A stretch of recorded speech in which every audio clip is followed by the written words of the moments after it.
BD here, welcome back to the channel, and in this video, we are talking about Agatha All Along, episode 7. Back-to-back bangers for this show.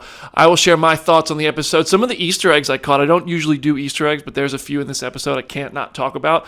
I'll rate it out of 10 at the end of this video. I encourage you to drop your 10 score in the comment section right now, and I'll give my predictions on what's going to come in the 2-episode finale, including what might be coming on this channel. So don't miss that. Stay to the end for a nice little cameo and subscribe to the channel because we are racing towards 28,000 already. Thank you so much for that. I can't wait till it's 30. Let's get started.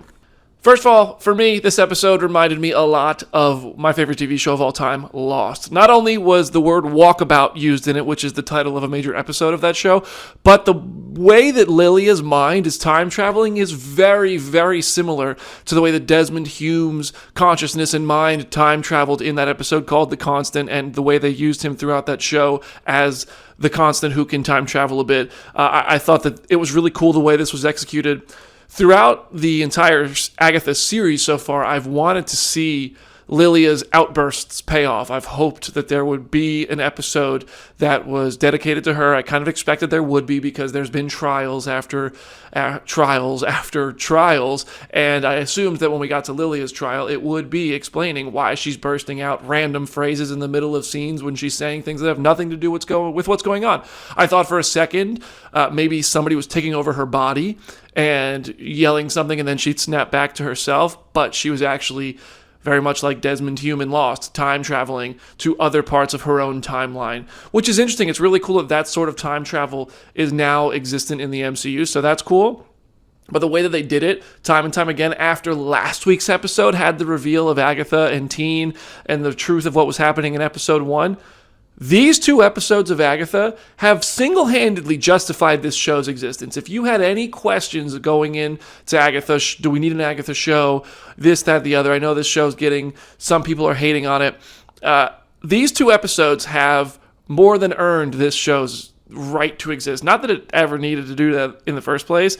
I have admittedly been of the belief that Agatha is a product of basically the green light era of Disney Plus and Marvel Studios, and it wouldn't be something that they would make today necessarily, but they did, and I'm glad they did because these last 2 episodes have been phenomenal, and they've elevated the entire show. I said last week on Twitter that the episode elevated the whole show. I will say it again. The show has just been elevated again by this episode that just aired, the Lilia trial episode.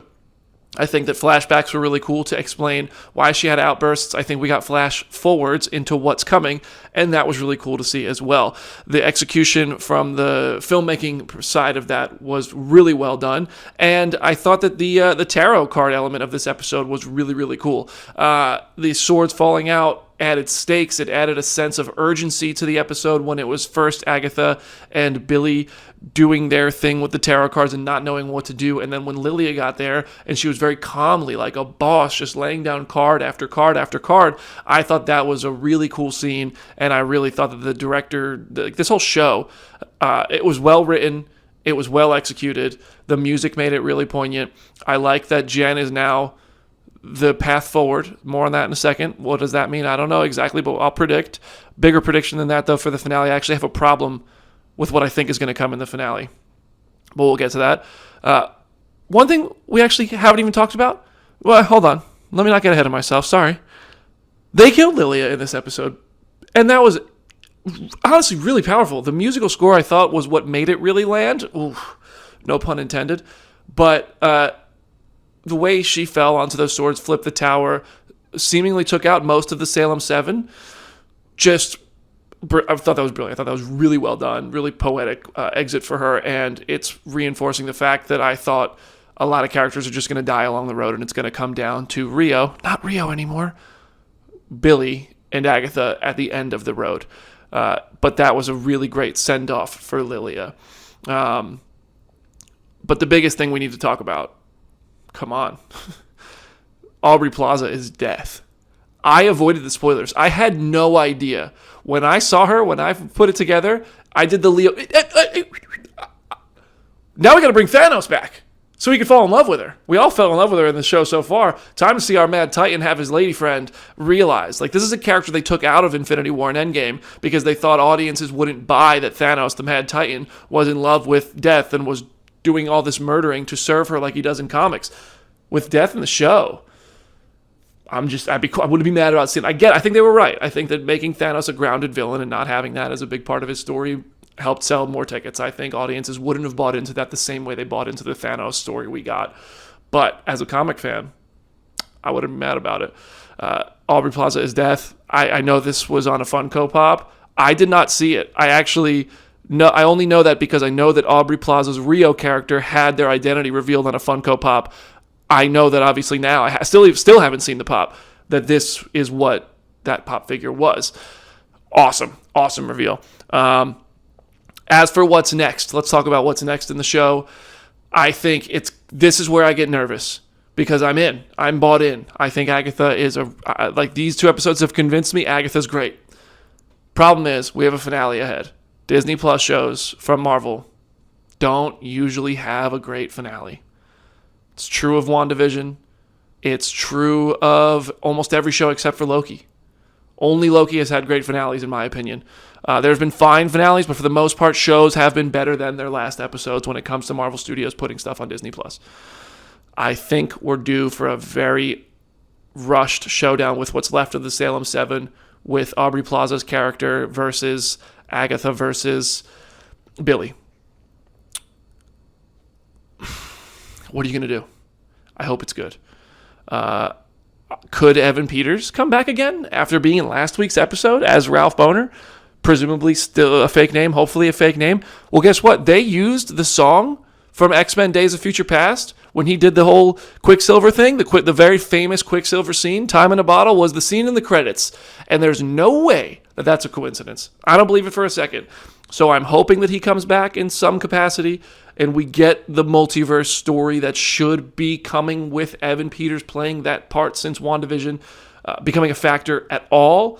I don't really expect it, but if that song was used in the credits for no reason, I'll be disappointed. I think we're due for a major blowout in the finale. I think we're due for a big, tough choice for Agatha Harkness. I think she probably gets solidified as a villain, and I think it's going to be very interesting to see Aubrey Plaza's death play a part. If they're giving Agatha the Thanos story of being in love with Death and killing just to serve her, I'd feel a little weird about that. But, I'm going to wait and see it play out. I like Thanos so much. I know I'm a guy who usually says, I don't really care if they change the comics. Like when they changed Peter Parker's story and made Tony Uncle Ben, I didn't care. Thanos story with Death, we'll see. We'll see what happens. I'm very excited to see how it goes. 2-episode finale next week.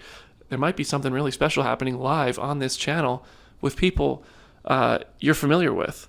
Might be 4 of us, actually. So tune in. Speaking of 4, that's a number. Let's rate this out of 10. I think this episode is a solid 9.